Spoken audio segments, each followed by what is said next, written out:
Do you know what it's like to lose someone you love in the most horrific way imaginable? Have you ever wondered how far a father would go to protect his child, even after death? What if, in the darkest moment of grief, a father found himself face to face with the person who took his daughter's life? This is the chilling story of Ali Kemp, a young woman whose life was brutally cut short and her father's relentless pursuit of justice. But her story didn't end there. Her father, Roger Kemp, not only had to face the unspeakable pain of losing his daughter, but he also found the strength to hunt down the man who destroyed their family. But how does a father cope with the loss of his child in such a tragic and violent way? And what happens when the man responsible for such horror finally faces the consequences of his actions? Stay with us as we dive into the case of Ali and Roger Kemp, a story that will leave you questioning the lengths to which a father will go for the memory of his daughter. On June 18, 2002, the quiet suburb of Leawood, Kansas, was shattered by a horrific crime that rocked the close-knit community to its core. At approximately 5:30 p.m., Roger Kemp set out to find his 19-year-old daughter, Ali, after she failed to return home from her shift at the neighborhood pool. Ali had been working as a lifeguard for the summer, a job she loved. But as the minutes passed, Roger grew concerned. When he arrived at the pool, he immediately noticed her car still parked in the lot, a worrying sign that something was wrong. He began searching the area, checking the pool and the baby pool, but found no trace of her. He continued his search, walking through the pump room, a dimly lit storage area filled with pool equipment. As he turned to leave, he saw something that made his heart stop, a leg sticking out from under a tarp. When he lifted the tarp, he was confronted with a nightmare. It was his daughter, Ali, lying lifeless on the concrete floor. I went into the pump room and couldn't see very well. And I looked around. I walked to the back of the pump room. I looked behind the pumps. And I was walking out, and I turned around and saw a leg sticking out from under a tarp. And I lifted the tarp off, and it was Ali. In a state of shock, Roger immediately dialed 911. Leawood 911, what is your emergency? My daughter's not moving, and she's laying in the pool house. How old is she? She's 19. Allie. There's clear at 1729. Oh, Allie. Oh, Allie. Honey. Allie, stay with us. Stay with us. Are you there? She's not moving. She's not moving. Allie, honey. Allie, come to us. Does it appear that she's breathing? I can't tell. The dispatcher instructed him to stay on the phone as he desperately tried to keep Ali alive. But it was too late. When I found her, and I rolled her over, I couldn't believe how brutal it was. Despite the quick response of emergency personnel, Ali Kemp was pronounced dead later that evening, her life taken in a brutal attack. Ali Kemp was the picture of innocence and promise. A freshman at Kansas State University, she was known for her kindness, her academic achievements, and her involvement in numerous school activities. She excelled in everything she did, from her perfect grades to her role in the high school honor society. At just 19, she was poised to make a difference in the world, but all of that potential was extinguished in an instant, leaving her family, friends, and the entire community in shock. Ali, most beautiful, innocent, sweetest thing, did absolutely nothing to deserve this. The day Ali was born, it was the happiest and I felt the luckiest day of my life. She was just a wonderful daughter. She was so kind and so sweet. She adored her parents. As first responders arrived at the scene, they found Ali lying in the pump room, barely clinging to life. She had suffered severe injuries, blunt force trauma to her face, in the back of her head, and multiple defensive wounds on her hands, indicating that she had fought back against her attacker. The scene was chaotic, with evidence of a violent struggle scattered around the room. Ali's flip-flops were found in different parts of the room, and there was blood spatter everywhere. The room was full of a lot of equipment and things. Everything was in disarray. Her flip-flops, which she was wearing, were in different parts of the pump room. There was also blood spatter. It was very evident that Ali had tried to fight her attacker. She had several injuries to her fingers. She had blunt force trauma to her face and the back of her head.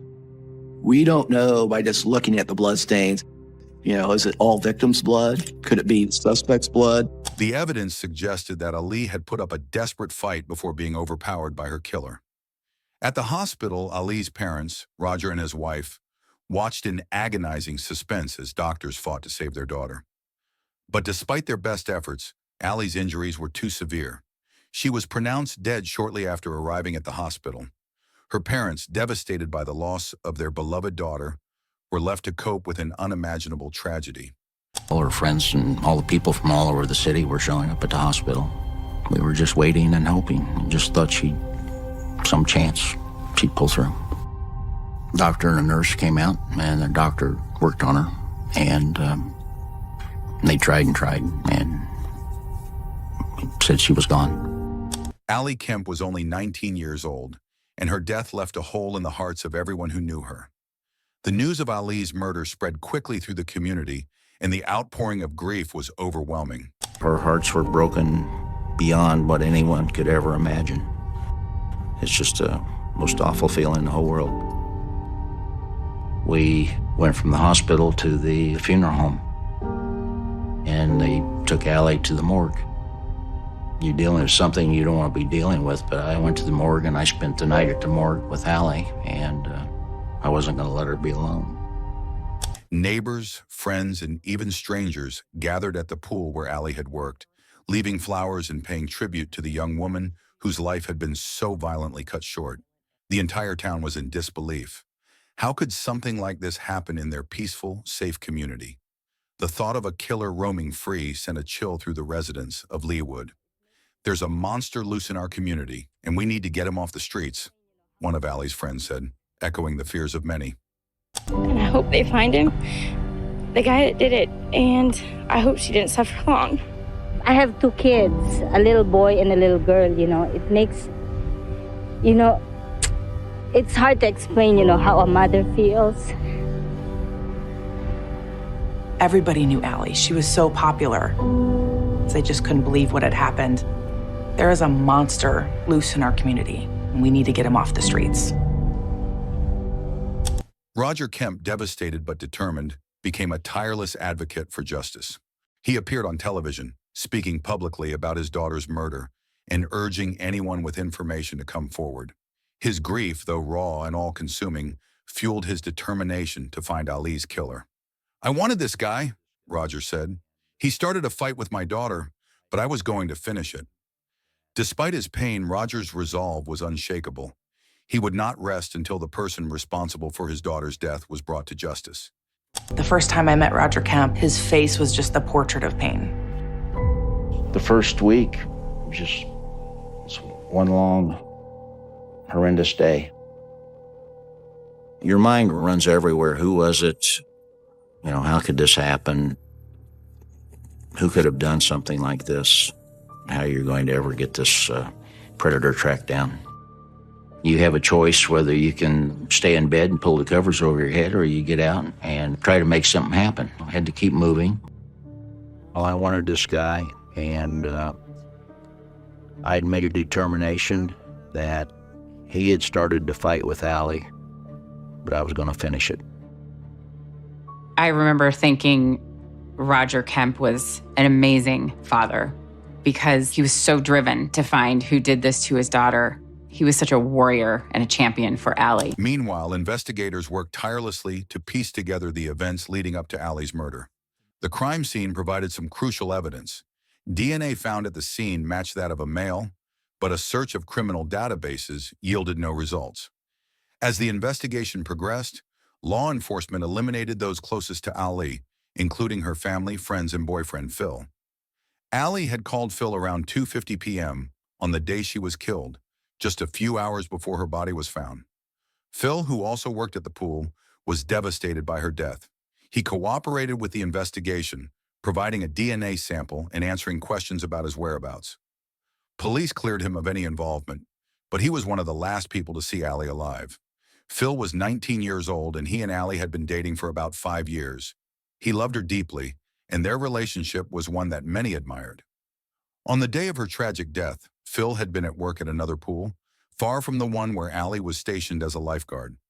After Ali's murder, police ran a DNA test, hoping to find any connection that could point to Phil, but the results showed he was not a match. His alibi checked out. He had been working at a different location that day. Though Phil's name was cleared, he provided authorities with some valuable information that would later prove crucial to solving the case. He explained that Ali had often confided in him about feeling uncomfortable around certain people. She mentioned that she felt uneasy when she was alone, especially when the workers who mowed the lawn and maintained the pool's garden were around. Ali had even told him that she felt watched by these workers at times.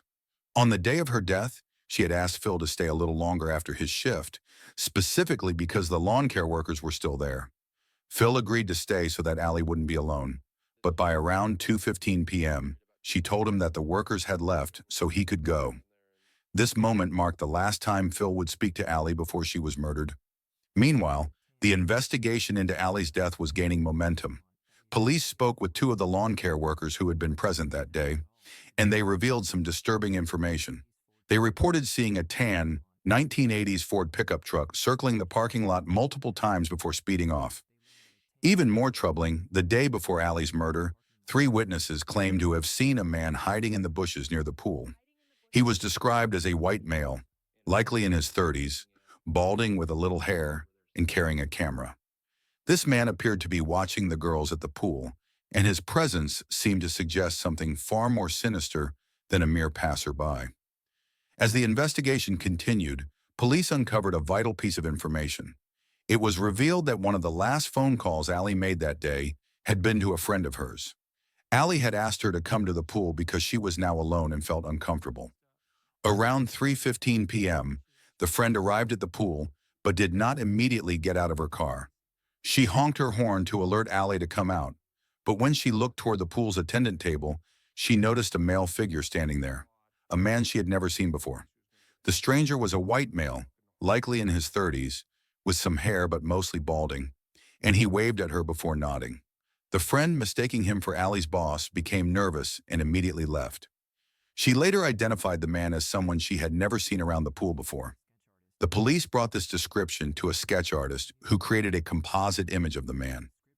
This sketch, along with the description of the tan Ford pickup truck, was distributed to every major news outlet in the city, and it soon became the focal point of the investigation. Police also set up a hotline, offering a reward for information leading to the capture of the killer. The community responded with urgency, and within days, over 400 leads flooded in.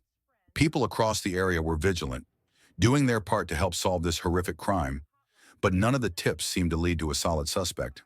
By July 2002, Roger Kemp, Ali's devastated father, offered a reward of $1,000 for information that would lead to a conviction. But he didn't stop there. As the case dragged on, he continued to raise money for the reward, eventually reaching $50,000 in hopes of encouraging more tips. His efforts were tireless, and he worked relentlessly to keep Ali's case in the public eye. He even appeared on national news outlets, speaking out about his daughter's murder, urging anyone who might know something to come forward. The case eventually gained national attention as the police received calls from across the country about possible suspects. But after months of investigation, there was still no concrete lead. The community was beginning to lose hope. 8 months passed, and the case seemed to be growing cold. Then in February 2003, a new lead emerged. James Strader, a man wanted in Missouri and Kansas for multiple rapes, surfaced as a potential suspect. He looked strikingly similar to the composite sketch of the man seen near the pool, and investigators learned that he had a criminal history of abusing women. Strader quickly became a person of interest. He had disappeared after the murder, and authorities believed he might be the key to solving the case. On March 1, 2003, Strader was arrested in Richfield, Utah, after being pulled over by police for a routine traffic stop. He had allegedly skipped out on paying for gas at a station, and when police arrived, Strader was alone at the pump. Authorities had been waiting for this moment, and the arrest finally brought a sense of relief. Detective Linger, who had been working on the case for months, traveled to Utah to personally question Strader. Strader denied any involvement in Ali's murder, But the police were not deterred. They immediately collected a DNA sample from him and sent it for testing. When the results came back, however, they were devastating. James Strader was not a match to the DNA found at the crime scene. The news was a crushing blow. Investigators had been so sure that Strader was their man, and now they were back at square one. Roger Kemp, heartbroken and frustrated, feared that his daughter's case would slip into cold case status. At the same time, Roger's fear of the case going unsolved was becoming a reality. Research into unsolved murders showed that if a case remained unresolved for more than 6 months, the chances of it being solved dropped dramatically. With each passing day, the Kemp family's hope began to fade. But Roger refused to give up. 1 year after Ali's murder, Roger had an idea that would reignite the investigation: a billboard campaign. He reasoned that billboards could attract the attention of thousands of drivers, many of whom might have information that could help solve the case. The idea was groundbreaking at the time, as it had never been used in such a high-profile murder case. With the help of local media outlets, the billboards went up, and the response was immediate. Tips began pouring in once again, this time faster and more frequently than ever before. Finally, in the summer of 2003, the investigation received a breakthrough. Police received an anonymous tip, and within days they were able to connect a suspect to the case. They've all been waiting for months. The investigation stalled and everyone on edge. Multiple calls poured in, one after the other, all pointing to a man named Ted Hoover. Not only did Hoover match the description given by witnesses, but he also drove an old tan pickup truck, a vehicle that had been seen circling the pool where Ali Kemp had worked. One caller even gave the police Hoover's address. When they arrived at the home, they found the maroon Ford pickup in the driveway, and they knocked on the door. Ted Hoover answered. At first, he was unable to explain exactly where he was on the day of Ali's death, but when the police asked him to provide a DNA sample, he hesitated. Hoover wanted to consult a lawyer before agreeing to anything, raising suspicions. But he was just another lead, and the police were determined to get to the truth. While waiting for Hoover's lawyer to respond, police learned that their suspect had fled the state. They scrambled to locate him, checking every database across the United States. But Hoover was nowhere to be found. It was as though he had vanished into thin air. Then a surprising break came through the post office. Someone reported a man named Benjamin Abbey, who was also living at the same address as Hoover. It seemed that Hoover had changed his identity. The police immediately contacted authorities in Connecticut, hoping to track down Hoover under his new name. After conducting their own investigation, the Connecticut State Police discovered that Abbey, formerly known as Hoover, had a history of criminal behavior. There were warrants out for his arrest in Connecticut, including charges related to indecent exposure. Connecticut police arrested him on these charges, but the real question was whether this was the man responsible for Ali Kemp's murder. On November 8, 2004, more than 2 years after Ali's death, Benjamin Abbey, previously known as Ted Hoover, was in custody. The detectives believed they had the right man, but they needed a DNA sample to confirm it. At first, Abbey refused to provide his DNA, but the authorities insisted. "We'll get it one way or the other," they told him. Eventually, Abbey agreed to give the sample. However, even though they had the DNA, they didn't want to wait for the results. What they really needed was a confession. In a high-pressure interrogation room, detectives from Kansas State Police had prepared an intimidating setup. They displayed a massive poster with Abbey's picture in the center, surrounded by arrows pointing to evidence that tied him to the crime. When he walked in, Abbey immediately noticed the wall-sized chart, and his expression shifted. He hesitated, then admitted, "I kind of lied to you," and finally confessed, "I was at that pool." Abbey explained that on June 18, 2002, the day of Ali's murder, he had gone to the pool intending to flirt with her. He was wearing his pool company uniform, hoping it would make him seem less suspicious. When Ali walked into the pump room, Abbey seized the opportunity to strike up a conversation. But Ali was uninterested and tried to move past him. It was then that he grabbed her. "I tried to hit on her," he told the detectives. "I touched her. Nothing hard, just on the shoulder or the hip. She pushed me back and punched me."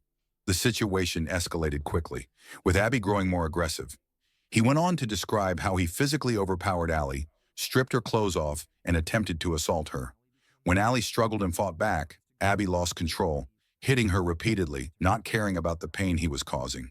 He didn't know how long he assaulted her, but it felt like an eternity. "I don't know how many times I hit her. I hit her back. I hit her in the face," he confessed. Around 10 minutes into the interrogation, one of the detectives pressed him further, saying, "You killed her, didn't you?" Abby finally admitted, "Yeah, I did." When asked about the cause of death, Abby revealed that he had strangled Ali, but claimed he couldn't remember exactly with what. He didn't know why he had done it, but he admitted that after Ali fell unconscious, he covered her body with a nearby blue tarp. "I didn't want anybody to find her like that," he said, adding that he didn't think she was dead. It wasn't until much later that Abby's horrific crime was fully understood. He murdered Ali because she was a witness to his attack, and he didn't want to risk going to jail for it. This was the confession the detectives had been waiting for. They finally had the man responsible for Ali's brutal death. In November 2005, Ted Hoover, now Benjamin Abbey, stood trial for the rape and first-degree murder of Ali Kemp. The trial lasted only a few weeks, and after just 2 hours of deliberation, the jury found him guilty. On December 5th, Abbey was sentenced to life without the possibility of parole, with a minimum sentence of 50 years. For Ali's father, Roger Kemp, this was a bittersweet victory. Although the sentence would never bring back his beloved daughter, at least justice had been served. Roger Kemp had lived every parent's worst nightmare when his daughter was taken so young. Through immeasurable grief and pain, Roger turned his sorrow into action. He established the Ali Kemp Educational Foundation, offering self-defense classes for girls. The foundation's first class had just 12 people in attendance, but it grew to help over 68,000 people. Women contacted the foundation to say that their lives had been saved by the training they received, and for Roger, that was enough. "If we save one life, it's worth it," he said. In addition to his work with the foundation, Roger partnered with law enforcement to create a nationwide billboard campaign featuring the faces of wanted criminals. This effort led to numerous arrests and brought hope to families whose cases had gone cold. Roger Kemp's dedication to finding justice for his daughter had turned into a nationwide movement. Roger's efforts didn't go unnoticed. He was invited to the White House, where he was honored for his work in helping other victims and bringing attention to unsolved cases. Despite the pain he'd suffered, Roger had made a real difference in the world, saving lives and keeping his daughter's memory alive in the process. He had turned Ali's tragic death into something positive, something that would continue to help countless others. And though Ali was gone, her legacy lived on in every person whose life was saved through the work of the Ali Kemp Educational Foundation. In short, the Ali Kemp story is both heart-wrenching and inspiring, a testament to the resilience of the human spirit in the face of unimaginable loss. For Roger Kemp, the journey did not end when his daughter's killer was sentenced. In many ways, it was only the beginning of his mission to transform pain into purpose, ensuring that Ali's legacy would endure and that her death would not be in vain. Roger Kemp, a father devastated by the loss of his bright, caring, and ambitious daughter, channeled his grief into creating a safer world for others. Recognizing the vulnerability that young women like Ali face, he established the Ali Kemp Educational Foundation to teach self-defense. The initiative was more than just a series of classes, it was a lifeline. Starting in a modest city hall basement with only a dozen participants, the program expanded to reach tens of thousands of women across the nation. Every class offered a glimmer of hope that another tragedy might be prevented, another life saved. The stories that emerged from this effort were powerful. Women who had participated in the self-defense training reached out to Roger to share how the lessons they learned helped them fend off attackers, giving them the confidence and skills to protect themselves in situations where they might have otherwise been powerless. These stories gave Roger a sense of purpose, even in the shadow of his profound loss. "If we save one life, it's worth it," he often said, a sentiment that encapsulates the Foundation's mission. But Roger's dedication didn't stop there. With the help of law enforcement, he spearheaded a nationwide campaign to bring justice to other families who, like his, had been torn apart by violent crime. The campaign featured billboards displaying the faces of wanted criminals, leveraging public awareness to generate tips and leads. This effort resulted in multiple arrests, a testament to the power of persistence and collaboration. Roger's relentless advocacy did not go unnoticed. He was honored at the White House for his contributions to public safety and his unwavering commitment to justice. While the recognition was meaningful, Roger's focus remained on making a tangible difference. Through his work, he transformed Ali's tragic death into a symbol of resilience and empowerment. Ali Kemp's legacy extends far beyond the courtroom where her killer was convicted. It lives on in every woman who walks a little taller, fights a little harder, and feels a little safer because of the lessons Roger and his foundation have imparted. Her story is a reminder that even in the face of unspeakable tragedy, it is possible to create a lasting impact that ripples through generations. While nothing can erase the pain of Ali's loss, Roger's efforts ensure that her life continues to make a difference.